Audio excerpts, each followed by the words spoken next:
Yesterday, Jerome Powell admitted it isn't working and he's out of ideas. Now, don't get excited. He didn't resign. He just promised to do more of what hasn't worked. In their every 6-week rates meeting, the Fed held rates steady as expected. But the big news was Jerome Powell warning that inflation is stuck, confounded that inflation, quote, has not reacted much to our existing rate hikes. We're going to have to keep at it. In other words, pause, then more pain. By the way, I predicted this in the newsletter.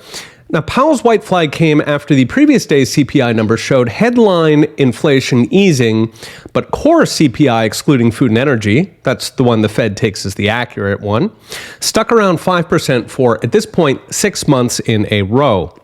Even at the peak months of our recent inflation in 2022, core bounced around 6%. Now, 15 hikes later, we're stuck at 5%.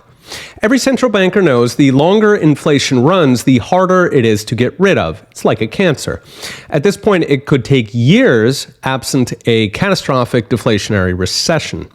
Looking under the hood, while last month's headline CPI eased, food inflation actually accelerated, coming in at almost 7% on the year. Many would say it's much higher. These are just the government numbers. Everything else, ex energy, held steady at just over 5% year on year, but with some shockers in there. So shelter jumped to 8%, transportation jumped to 10%, goods prices, stuff you can drop on your foot, also accelerated. What brought headline down was that one single price, energy, which dropped a whopping 3.6% on the month. That's about a 1/3 drop annualized, which is big. Why is energy plunging when everything else is going up? Because energy is a classic recession indicator. When the economy fails, energy goes down. In fact, energy had a similar drop, 3.5% on the month, in March at the height of the banking crisis.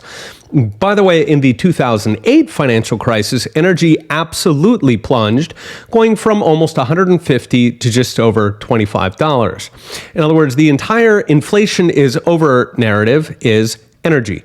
And energy is one of the surest signs of a slowing economy. When the economy is doing well, it soaks up energy. The factories are humming, stores and offices are packed, consumers shop more, and they go on vacation. When the economy is tanking, energy plunges. And keep in mind, energy is falling despite Joe Biden's war on domestic energy, which has brought domestic production down over 4 million barrels, that's roughly a third, compared to Trump's pre-COVID trend that normally should have boosted energy because there's less of the stuff, and yet here we are. So inflation is stuck. Headline is just the recession talking. And that's after the most aggressive rate hikes in 50 years since Paul Volcker in the 1970s. So what is next? The Fed is signaling a brief pause and then yet more hikes to crash jobs, banks, and real estate, all while inflation keeps running down American families who have already lost over $7,000 in income to inflation.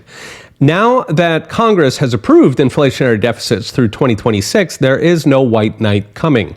It is on to 1970s stagflation, this time with no Paul Volcker to save the day. Okay, we'll be watching. See you next time.